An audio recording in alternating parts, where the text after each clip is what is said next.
Okay, so today I'm going to attack the concept and the term that is normalcy, or being normal, which sounds like a pretty basic thing, like, oh, just don't think about it, you go through your life and you want to be normal, right?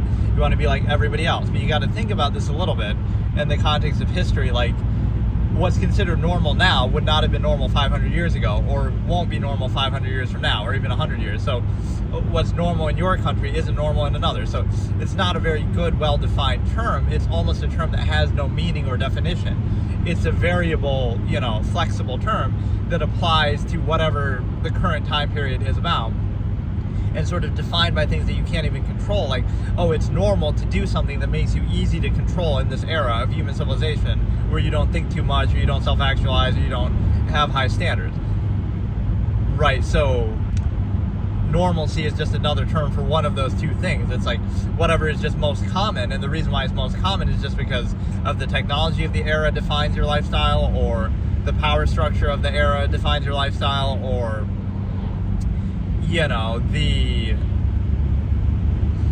you are reduced to the state not that's objectively best by whatever standard you might have, by any standard. It's like anything, this is one of my expressions, anything mass-produced suffers in quality for it. So do you really think that public education is the best form of education? No, it's not, objectively, right? It's public and it's mass-produced, like, not for efficiency, but for scale. So it's the same thing, like the food you eat is not done for the highest quality, right? It's done for mass production. What else? Like anything in life is like that, right? It's done for the massive scale to appeal or apply to the most number of people, not to be of the highest quality or the highest standard. So the same thing applies to human life when there's so many people. The same thing applies to, again, a standard of normalcy. Hey Jan, how's it going? Love you, thanks. So that's the point. It's like anything mass-produced suffers in quality for it, and your lifestyle is kind of like that. Modern society lifestyle is this sort of mass-produced, curated existence where everything is about massive scale, not about quality, not about standards. But the whole irony is like, oh, look at these. We go to the grocery store and we get this food, right? You could go out in nature and get higher quality food, possibly, sometimes, aside from the part of it that's been poisoned and corrupted and monopolized by corporations in the first place. But just like in an inherent natural state that's sort of untouched by human control, right, you could get a higher quality piece of food, maybe, just in nature, than you would at the grocery store. So it makes you question, wait a second, what is it that's really being done here? You might think, oh, it's for your convenience, but that's a bit of a trick and a trap, because it's not really. Sometimes that's true, sure, like you couldn't make a cake just from nature, I get it. It saves you the labor and stuff. But what I'm saying is, certain things, it'd be like, you could get something higher quality just literally picking berries or, fruit out in nature. But what you're doing is, it's not only just the convenience, but it's the mass scale of production. That's what's really being valued. So you're sacrificing quality, even from that inherent natural state, just for the mass scale. So this is where the stimuli acme preservation comes in. It's a self-created problem. The more people you have, the more you overextend. So that wouldn't be necessary at all. Every man is a king in the land of minimalism, like my expression, that it wouldn't matter then. It wouldn't be necessary then, right? So you're only doing it. So you're doing an objectively adverse, subversive process just because there's more people, or just because something is more overextended, not for quality, not for standard, even directly antithetical to them. So, and let me address one thing, since I just put it in my title, obviously, is the whole human function versus human being thing. That's one of my favorite terms from my old debate format, was human function, just because it has like a funny kind of sarcastic quality almost to it, or like you could use it that way, that like, you're a human function instead of a human being, because you're defined by what you do rather than what you think, and you're kind of reduced to this physical realm. So the best way I can describe it, just briefly before I go into what this topic is actually about, is the fact that like human beings are defined. Let's define them from an inherent base state, right? What defines humanity? Is it the heart? No, everybody has a heart, or animals have hearts too. Is it the soul? There is no such thing as a soul.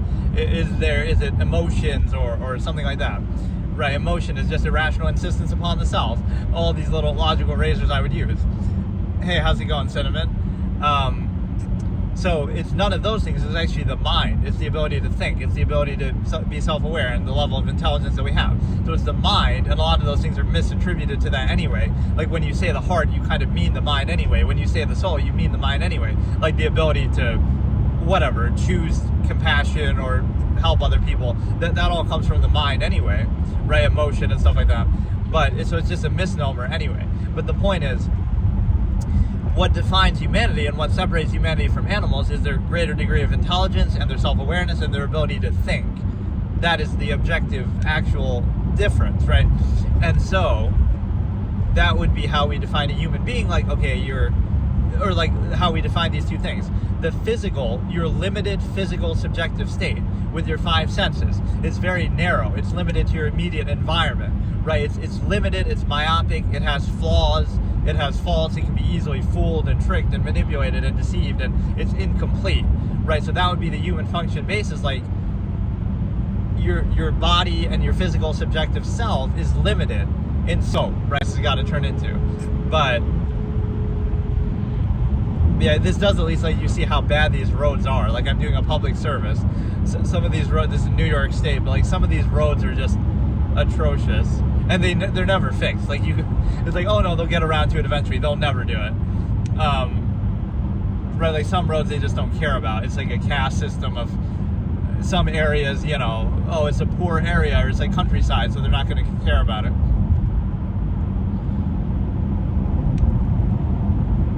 Hey Tegan, how's it going? So what I was saying is, again, it's the two things at odds with each other. Your limited physical body, your physical state, your subjective, reactionary, narrow senses, your five senses, your immediate initial environment, that's one part of your being. But the other part is the infinite objective mind. See, your mind is not limited to that physical form. Your mind is infinite. It can be objective. It can think about anything at any time, everything all the time, right? You could be, I always use this example, like a tiger could be biting your arm, and you could be thinking about what's for dinner tonight, or you could be thinking about the secrets of the universe, or, you know, anything else. So your mind is not necessarily tied or limited to your physical state.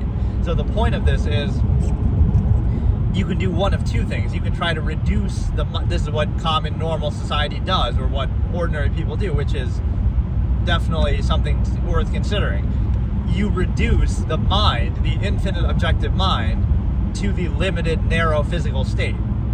So now your mind is reduced to what's in front of you. You're only thinking about what your five senses perceive, right? You're generally thinking in a functional, kind of limited, structured sense, right? You're reducing that mind, again, which is infinite, unlimited, to the limited, narrow physical state in front of you and yourself, right? So that is what you would call a human function. And you could try the opposite. So do you reduce the infinite mind to the subjective limited state, physical state? Or do you try to raise the physical state to the objective mind, which you really can't do, even with the technology we have? So instead, do you allow them to exist contemporaneously? Like, okay, even though you're aware, this is like cognitive dissonance defined, even though you are limited physically, you're still aware of that. Like, okay, I might be aware of certain things, right? But I can't do anything about it necessarily, right? That's the difference. Do you choose to be aware and you can be objective despite your physical state, despite what state you're in, right? Or do you let that define it and say, you know, I'm gonna mold my perspective to reinforce whatever my physical state is and define it by that, so that I don't have cognitive dissonance about it. Whereas if I did think about it, I would have that. So the enemy is thought. Like, just don't think about it and you're fine with it. Or again, reduce your mind to a state where it's in line with your physical state, instead of having that objective standard of like, okay, I can have this objective problem with the state that I'm in, but I still am in that state for now, or I'm forced to deal with it, or whatever. Right? That's the issue. You can have the two existing separately from each other, regardless what the specifics are. Like, okay, you know, you happen to be, I'm trying to think of how to say it in an example without being too specific. Like, you know that you're, again, just as a human being, just as a person itself, you know that your senses are flawed, right? You know that your existence around you is curated. Like, oh, the media is only going to show you what they want to see, or some celebrity, or the government. They're only going to portray things to you in a certain way. So you can be aware of that despite being subject to it. Like, okay, you don't know everything that's happening behind closed doors, but you're aware that that things do happen. You're aware that you're only being shown the things that they want you to see. So you're aware of something despite, right, being subject to that limited, narrow form. Instead of just treating that, this is like the mass mindless scale. You're treating the initial of what is shown to you, or what you perceive in front of you, as the absolute, right? And only when something is brought to your attention, do you realize it, right? Whereas again, this might seem like a cynical perspective, like, oh no, you're kind of doubting it, or even if you don't know exactly what the issue is, or that there is an issue, you're still aware, like, oh, they're probably doing things behind closed doors that are fishy and, you know, suspect, but I just don't know because they're hiding it from me, because why wouldn't they? Because, you know, if there was something like that, then if there was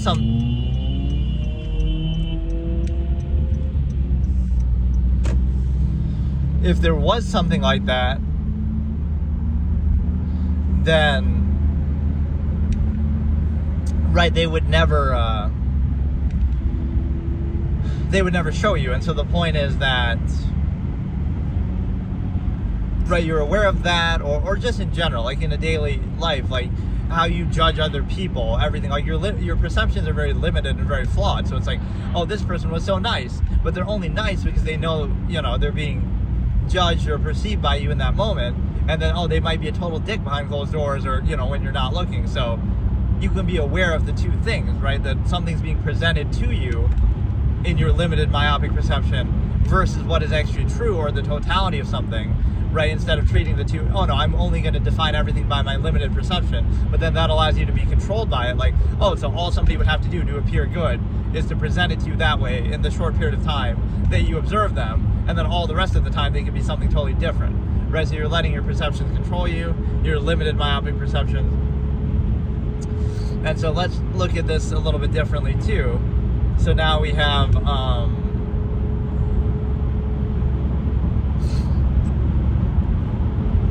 you know, kind of,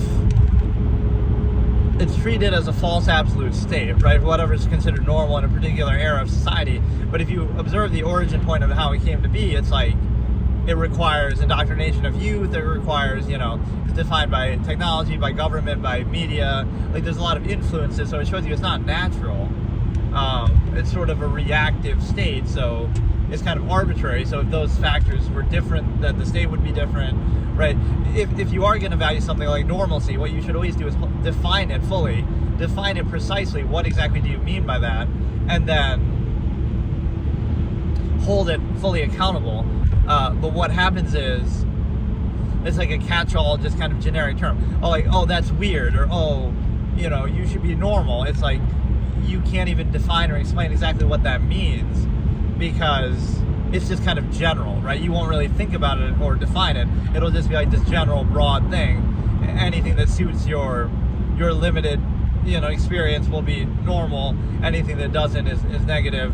Even that perception is kind of what I call myopic marginalization, or ignorance insistence. It's like, what you're familiar with is a small fraction of all that there is, but you're going to insist upon that and take pride in it and give it special value, just like non-base of self. Like, you're defining value just by yourself and what you happen to experience, not by any actual standard. Versus, you know, if you have to do it the other way, it's like you're limiting yourself. You're limiting yourself, and you're saying, okay, all of existence is insignificant except for this myopic fragment that I've experienced, and that has special value just because I've experienced it. Say off the shoulder. I'm not on the shoulder, but it maybe just looks like that. The angle of this is like, it does look a little bit like that. But no, it's a situation where it's like more geared, or the camera's like more in the passenger side. But no, what was I saying? Like, it's a curated state, it's a reactive state, it's a situation where, yeah, I love that. People are backseat gaming my driving. That's a classic. Literally backseat gaming, backseat driving. It's like they're pretending like they're in the backseat telling me how to drive. That's a pretty funny thing. But no, it's a situation where, again, it's not a natural state. You should define it. You should hold it accountable. And so it's kind of the inverse of what people would think. Like, why would you feel gratified or positive for being normal? It's actually a negative. It's just like a peer pressure fallacy. It's how all the bad things in history actually happen. Like, oh yes, there's a mob mentality. There's a group of people who are just, you're kind of pressured into doing it just because of massive people, not because it's actually Not because it's or there is like a certain philosophy you can have with that. You'd always rather be a little further on the right than on the left, even if you are going off, because, right, you would be like, if you go too far right, there's no problem, but if you go too far left, then you're screwed. And somebody in Europe listening to this now does that and then gets in a crash, because obviously it's the opposite there, but no, like normalcy is just another word for mediocrity. If you were truly exceptional or above and beyond, or, you know, one of a kind, you're some whatever exceptional person, you're not going to be normal, and so you might be condemned or ridiculed. Like, that's how it's a weird perception. We would kind of condemn and ridicule, like, oh, this Elon Musk or Einstein or whoever, right? They have all these weird habits, and we're gonna define or label them a certain way. Maybe that's part of the reason why they're so exceptional. Those things that we condemn, that we don't consider normal, maybe that's part of their excellence. That's what makes them great. They're obsessive about it. They're, you know, their passion, or they do certain things that might not be normal, but that might be a bad thing. Then maybe those are things that hold you back. Maybe those are some of your flaws. Just because you share them with a mass of people doesn't make them good, right? So why don't we think like that? We think, oh, this person is this person is exceptional and successful, but we look at all these weird habits that they have that make them abnormal, instead of saying, oh, maybe that's what makes them exceptional, maybe that's what makes them better, maybe those are good things, right, that we don't do or aren't allowed to do, kind of. So it's kind of a backwards logic, right? Something isn't good just because it's common, or something isn't bad just because it's uncommon. Normalcy could just be another word, again, for mediocrity.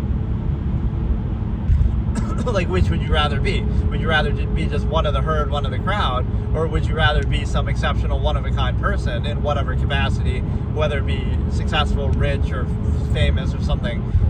It doesn't even have to be based on that, but again, just being exceptional would not be normal, so it's an odd perspective to have. It's almost a concession that, okay, normalcy is like you share in the same non-choice reaction, as if like you've been indoctrinated by the same society and you've been exposed to the same media influences, and you've been, that doesn't mean that that's a good thing, or even if it was a good thing, you didn't choose it, so you should kind of decide for yourself if that's really what you want to be defined by.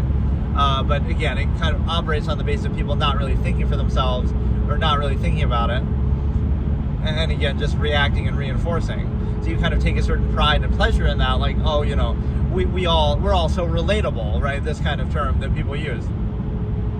Like, oh, you're relatable, but maybe that's not a good thing. You're relating to the mediocre, non-choice, influences that you've been exposed to and indoctrinated by.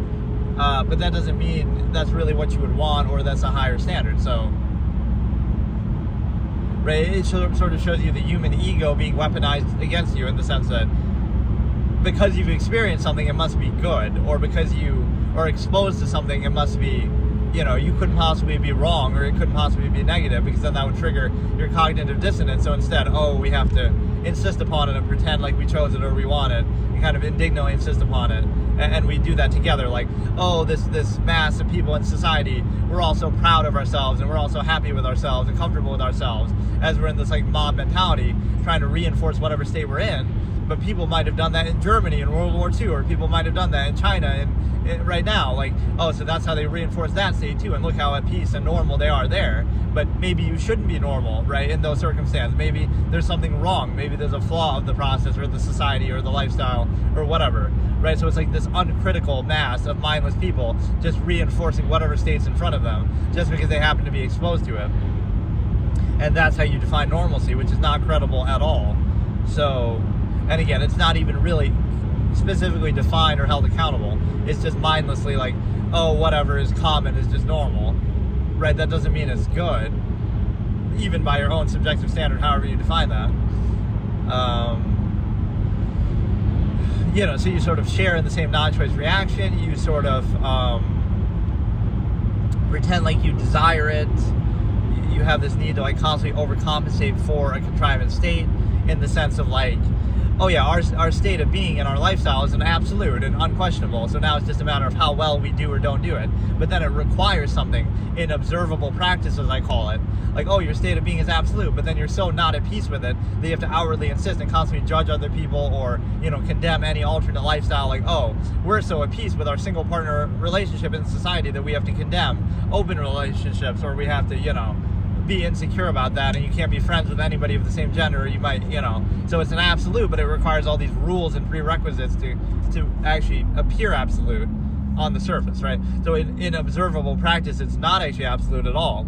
And so, or again, even just like the state of normalcy, you would understand the basic fact that like, our normal state of being is absolute, and we're totally at peace with it. But that state of supposedly being at peace with this false absolute requires you to do what?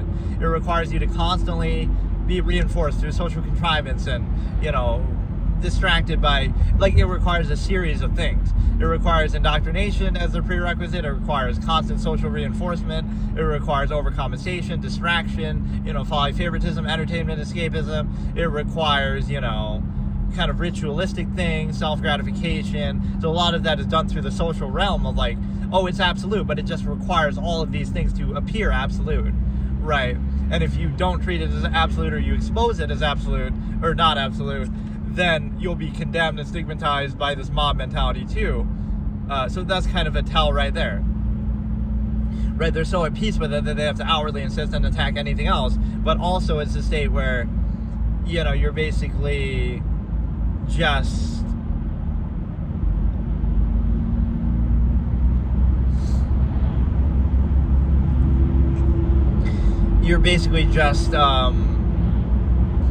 if you're simply not a part of it, or you expose it somehow, it's your fault.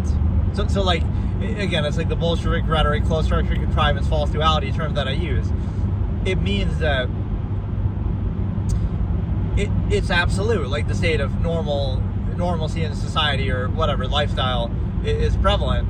That's absolute, and then it's your fault if it's not, or like, it's not that it isn't absolute, the fact that people choose not to do it or do something different, or, oh no, you just lack the ability to do it, you just have some condition, you just have some label, you don't know any better, right? So it is absolute, but it's just your fault. You're sort of shooting the messenger or the observer or anybody who doesn't fit into that. So it's like, the fact that those variations exist don't prove that it's not absolute, or don't somehow invalidate it, because if you acknowledge that, then you might not do it yourself, right? You might start to question it yourself. So instead, it's, oh no, it's just, it is absolute, but it requires all these prerequisites, which would show it's not absolute, and those things could be applied to maintain countless other things, right? So it's sort of arbitrary that it requires this constant contrivance to uphold that illusion of being an absolute, but also it's like exclusionary to everything else. So you would say, right, that state of normalcy would condemn anything else. It has to outwardly insist upon anything else, which shows you it's not at peace with itself, it's not absolute. But also it's the fact that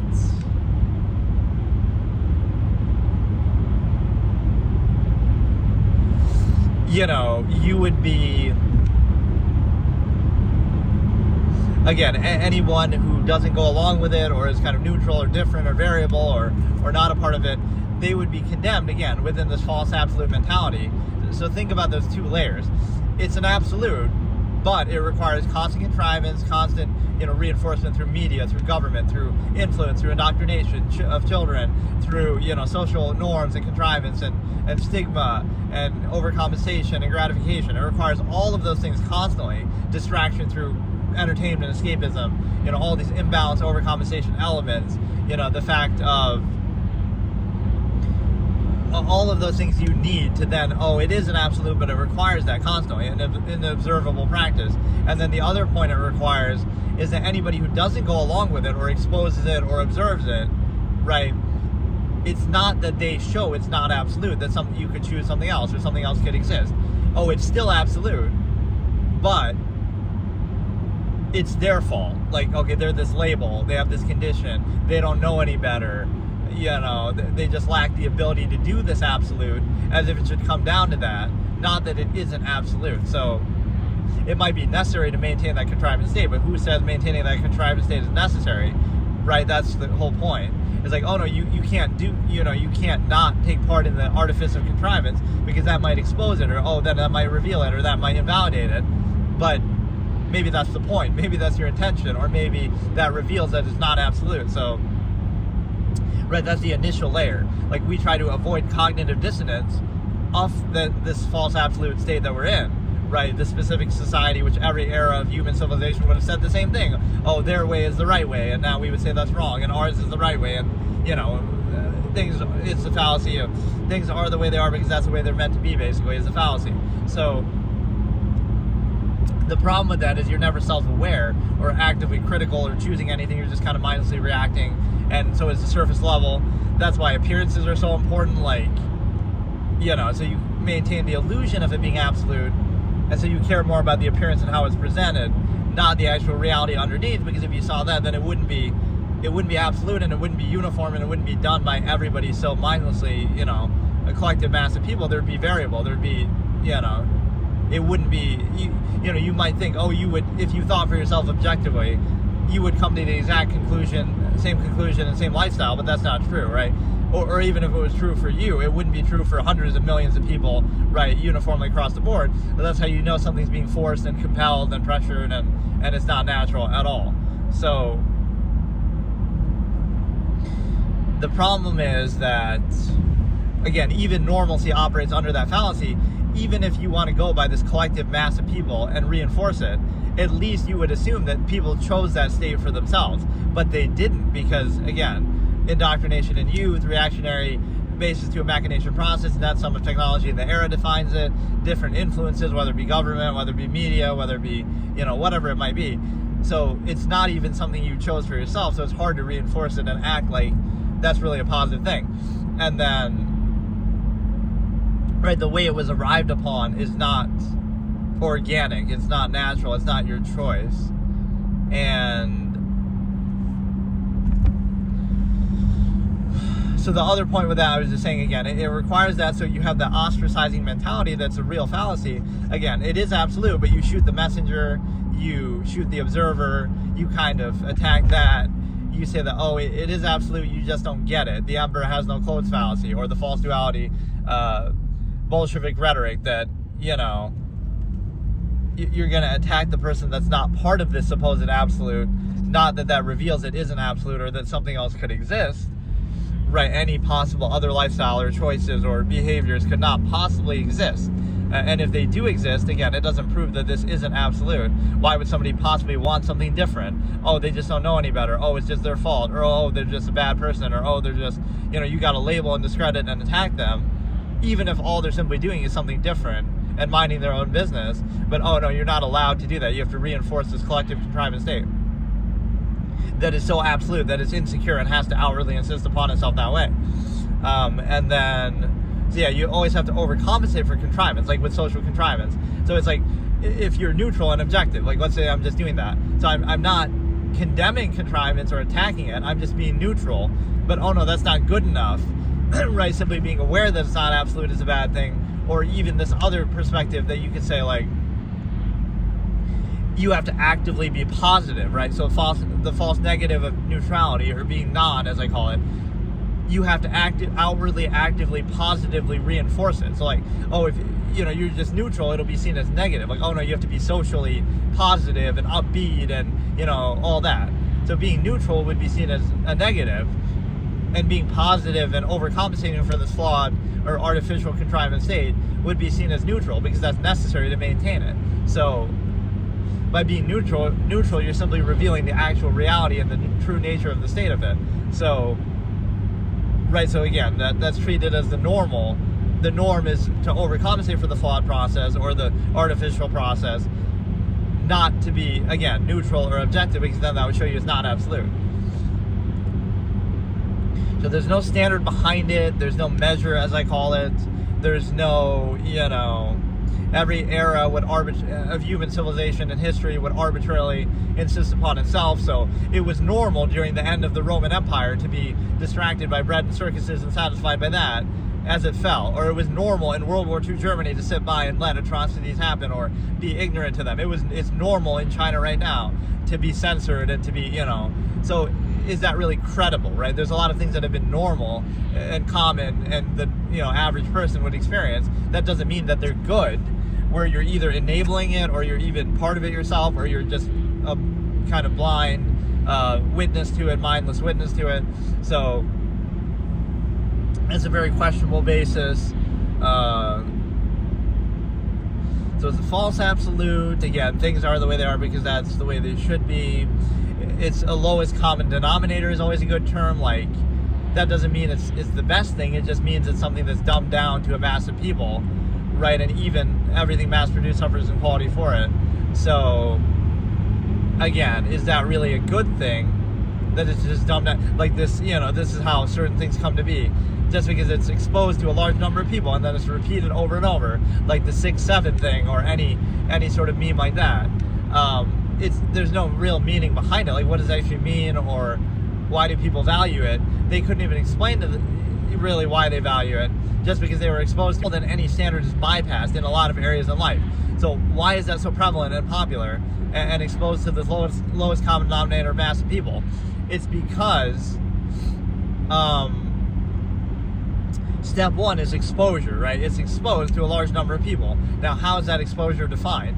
You could say some element of social Darwinism, like, okay, there's a reason why some song like that is popular and why a lot of people are seeing it, but part of it is not entirely fair because it's, okay, it's just, it could be a big artist already, it could be they have a record label, they have certain influence, they have certain connection, right? So some of that can be unnatural, but some of it could be genuine, so I'll give you that. So social Darwinism, okay, the song is popular, people like the song based on whatever criteria. Even that I could poke a hole in and say, well, the mass public is not always the most credible. Like Taylor Swift could be more popular than, Mozart or whatever. That doesn't mean she's really better by any objective criteria, however you want to define it. So there's a bit of a variable there, but I'll give you some social Darwinistic pass on that. But it's exposed to a lot of people, right? That doesn't necessarily mean that there's anything valuable about it, right? Anything could be exposed or not exposed to a large number of people, right? That's just arbitrary through the mass media, etc. And then number two is, again, so you're exposed to it. Now it's preconceived, like you're familiar with it. And then now it's repeated over and over, so you become more familiar to it. So it's kind of like this fallacy of references, like, oh, if you reference something that you're familiar with, that's the people are familiar with, that's in itself a joke, or that's funny. But it's really not. You're just simply referring to something else that they may or may not be aware of. So, like, there's no actual value to that. You're just simply saying, okay, there's this other thing that exists, like, right? That's what a lot of humor is. It's just nothing more than, oh, we're just going to reference something else. Right, so something itself that isn't funny is going to reference something else that isn't funny, but that somehow makes it funny or, valuable. And so it's by definition the subversive state. And so, again, like something with the 6-7, it's exposed to a lot of people. There's no inherent value in simply something being exposed, aside from maybe that social Darwinistic arguable point. And then once it's exposed to a lot of people, now it's preconceived by them. So now they're familiar with it, so now they associate it with themselves and their identity, so it's a non-base of self, and this is how your ego is played on. If you're familiar with it, it must be valuable. If you're not, it must not be valuable. And then now it's repeated over and over, which makes you more familiar with it, and so now there's a false value in that repetition. And so without any actual standard being used, any arbitrary random thing, this is how memes come to be, this is how a lot of things come to be, something without any actual standard, it's now being treated as a basis of value or as valuable, right? So because there's no like one standard or criteria you could use, it's just mindless repetition of something that you're familiar with or that's exposed to you, right? So you understand that right, that could apply to almost anything then. It's mass appeal, mass exposure, and then it turns into just repetition. So none of those things require any standard being used, right? Oh, we're valuing this because of blank, right? No thoughts being put into it. So this is how people are often controlled in much more significant ways, but it's a good way to show an example. So you're exposed to it, a song, a media form, whatever it is, then it's repeated a lot, and therefore it's valuable. So it's playing again on the ego. Oh, well, you're familiar with it, so that must be valuable, but you're not familiar with it by choice or based on any standard. It's just arbitrary. You just happen to be exposed to it by mainstream media, etc., and then now you reinforce it, or now it's repeated over and over.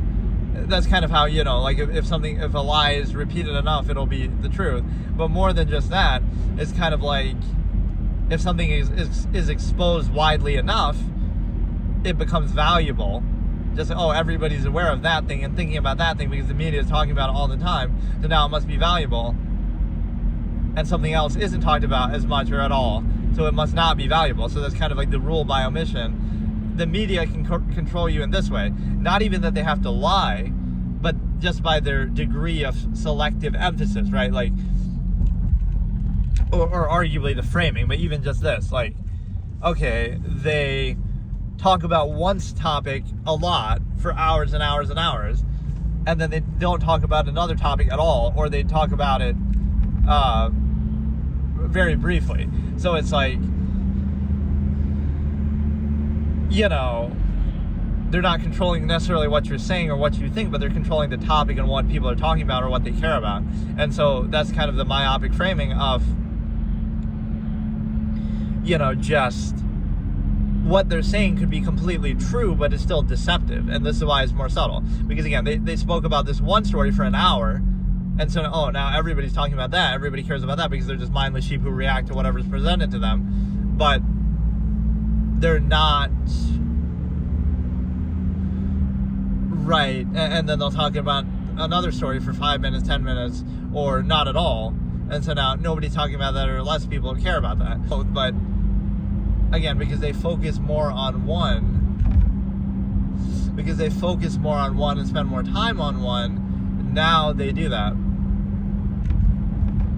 Or like now more people care about it or focus on it. So again, you're being controlled by the exposure. So not only is there, it's a good way to like make people think something is their own idea. Like, you think you care about this subject or this topic or this news story, but you only care because it's repeated by the mainstream media. Like, let me finish on this point of like the wokeism thing, right? The idea that, like being woke, what it originally could have meant is like, you're ahead of the curve. Like I say, Ron Paul is woke to inflation. Like he was ahead of the curve on that. He was talking about inflation before it was cool and talking about the Federal Reserve, right? So he would have been awoken to something that everyone else is asleep to, or like the Dixie Chicks protesting the Iraq War. They were woke to that issue. They were ahead of the curve while everyone else is mindless and asleep, going along with it, right? So that would have been the positive meaning of woke, but now it's been hijacked to mean something else, like which is negative, which is still a true tendency, but again, they're just different meanings. One of them means you're ahead of the curve and you're aware of something that everyone else is, again, like asleep to.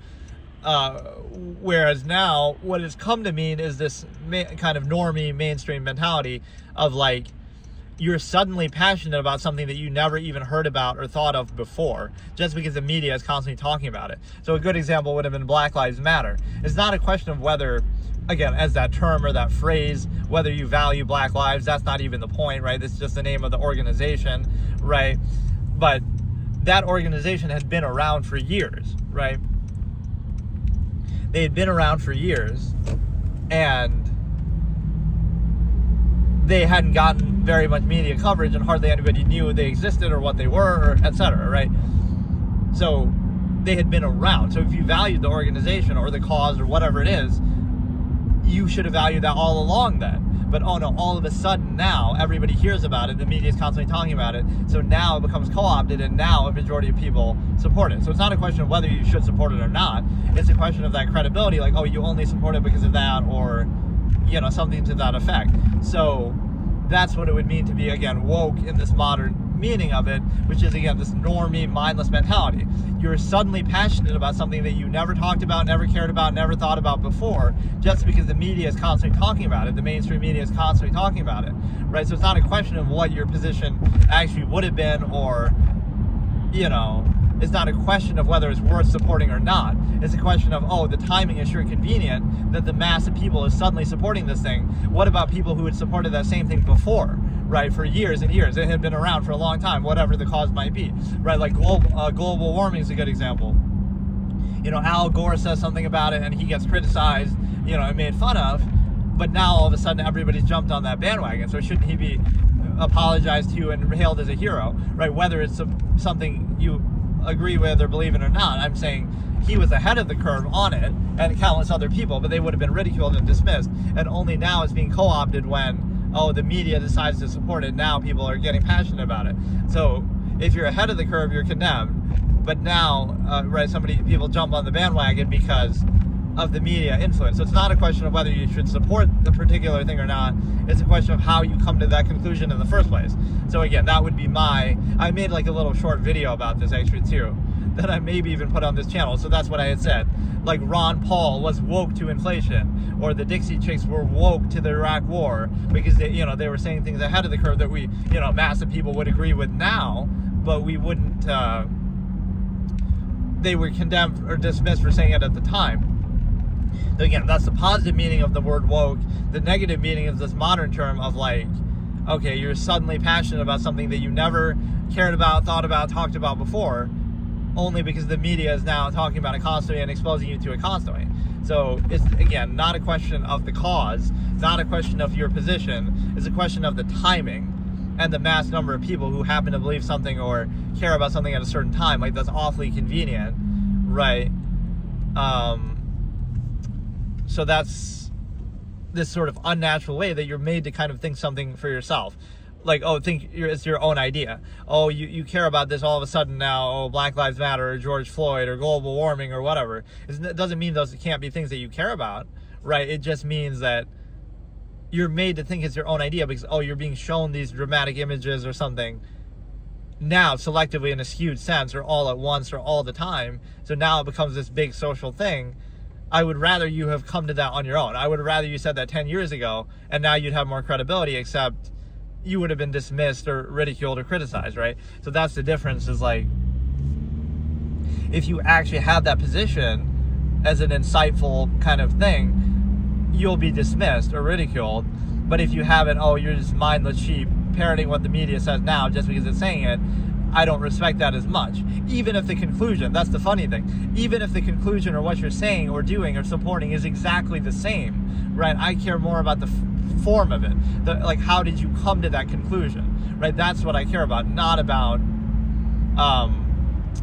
what the actual conclusion is. So this is a good example of like my objectivity and my way of thinking. Is it has more to do with that, right? I care about more the process than the outcome. So even, again, whatever you support, let's say you support global warming and recycling and all this kind of thing, right? You should have been saying this 20 years ago. You should have been saying this. And sometimes people get away with it because, oh, but you're so young. Maybe you're only 20 years old and you weren't born then. But generally speaking, so that's sometimes unfair. Actually, I'll defend this in one sense. Like, oh, all these college kids who are, maybe protesting an issue, you might say, oh, they're woke or they're brainwashed.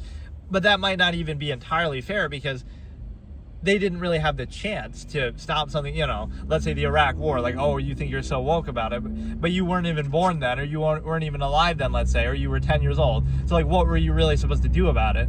So it's easy to dismiss you and say, oh, but you can't have an opinion on it. But you know what I mean? Like, why shouldn't you be able to say something negative about it now? Because you never had the chance. So it's only fair. Or just in general, you'll dismiss them and say, oh, look at these college kids, doing this. Sure, they might be being brainwashed by the media and by even college itself somewhat, but some of it could be fair. It's kind of like, you decide to you have this strong, passionate position, and people might dismiss you, but why shouldn't you be able to do that? Because you didn't have a chance to do anything about it. Again, you might be too young. This is the only platform that you would have had right now to protest. So I can kind of sympathize with that somewhat. Because again, any position they'd have then would be discredited. Oh, you're just a college kid, or oh, you're just too young, or oh, why didn't you do something about it then? But you really couldn't have, right? You weren't alive, or you were too young, you didn't have the power, the influence. So in a certain sense, that is a positive thing. It's just the manner in which people come to that conclusion is sometimes, again, the trick of like, they make you think it's your own idea, but really it's not, because it's only being talked about now. So it's kind of convenient timing that like, oh, maybe I can defend it a little bit too, but I'd almost reject that. Let's say you had thought or talked about something a long time ago, right, you had that position, but you were kind of dismissed for it, and now everybody else jumps on the bandwagon. I wouldn't be happy with that, whatever that position is. I'd kind of reject it or be annoyed, or that's why in this modern social media age and stuff, you could get credit for it. It's like I'd be pissed and I'd say, oh no, I deserve for this old video of mine to go viral, and for everybody to say that, where I was talking about that same thing that everybody's co-opting now, that like, oh, I was ahead of the curve and I deserve credit for it just because of how stupid the timing of it is. Right, that, oh, now everybody's jumping on the bandwagon. So I'd be kind of salty about it or discredit it. So, right, when everybody uniformly supports something, even society itself, that's why it's unnatural and requires constant, we have to stigmatize thought and censor reality, and, being honest is a bad thing, and being artificial and fake is a good thing, and we have to keep up appearances, right? We have to do all that because it's not so much that, oh, it's a negative state. This is the framing sometimes that people would say, oh, it could be positive, it could be better than others, it could have been better than some in the past. But it's not a specific criticism or a preferential alternative that's being posed. What it actually is the simple fact that it wouldn't be a specified, universal, one-size-fits-all state that would be accepted or chosen by hundreds of millions or billions of people. That would not be what it is. It would not be a specified state exclusionary to everything else. Maybe some people would live out in the woods and be happy with that, or live in nature, be a minimalist, or maybe some people would, there would be variables. That's the real conclusion. So that's why it's not a claim being told like, oh, this is what you should do, or this is how you should be. It's more just an observational basis that the state that you're in right now, whether you want to call it normal or whatever, would not have been arrived upon naturally. It would not have been something that you chose. It isn't something that you chose because it's something you're reacting to, whether because, again, the state of technology in the era that you're in defines it, or whether your indoctrination in youth, whether, established structures, power already that exist, you're just kind of reinforcing, although you do have some responsibility to that, where you kind of actively self-create them in the sense that you still support, okay, these big companies and everything's already established, but you still do continue to support them, or you do still continue to pay taxes, or you do, buying products from them helps to self-create or make them even more powerful, or, just kind of, you're still contributing to that. So there is a certain accountability at a certain point, but that's all the point is. You would not have arrived at this state naturally, and by you I mean a collective mass of people. That would have never happened. It is unnatural, it is compelled, it is forced, it is subversive, the way that happened. So by that same logic, you could see how various other eras of human civilization could have come to be, or every era would have been sure of itself and then condemn the previous ones and question how could they have possibly done that, right? But you won't question or be self-aware of your own. But what it means is the fact that it's basically a position where, again, the state that you would be in, you can call it normalcy, you can call it whatever, it would not have been naturally arrived upon, right?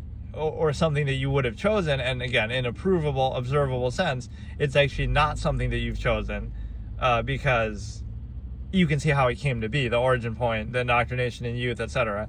And so the last point I'll make is just the discomfort of it. Like, people aren't comfortable with being objective or self-reflective or self-aware, and everything is about reacting or reinforcing a state that's already there. But you have to question that, how did that state come to be? And so it's like this initial reactionary basis. So it kind of shows you, oh, people will fight for and indignantly insist upon and reinforce whatever state you put them in. So then it's just a question of, oh, all you have to do is control them when they're young and put them in that state, right? Like, so if the government or corporations or industry or media or whatever puts you in a state, and you associate that state now with your identity and cognitive dissonance, like, oh, you couldn't possibly be wrong, even though you didn't choose it and you were put in that state. Now people will fight for it and indignantly insist upon it and take pride in it and consider it normal and defend it. And why would they do that? They would do it because, again, it's coming from a place of the ego, like, well, they couldn't be wrong, but they have to question, like, oh, how did they end up there? And it's not something that they even chose in the first place.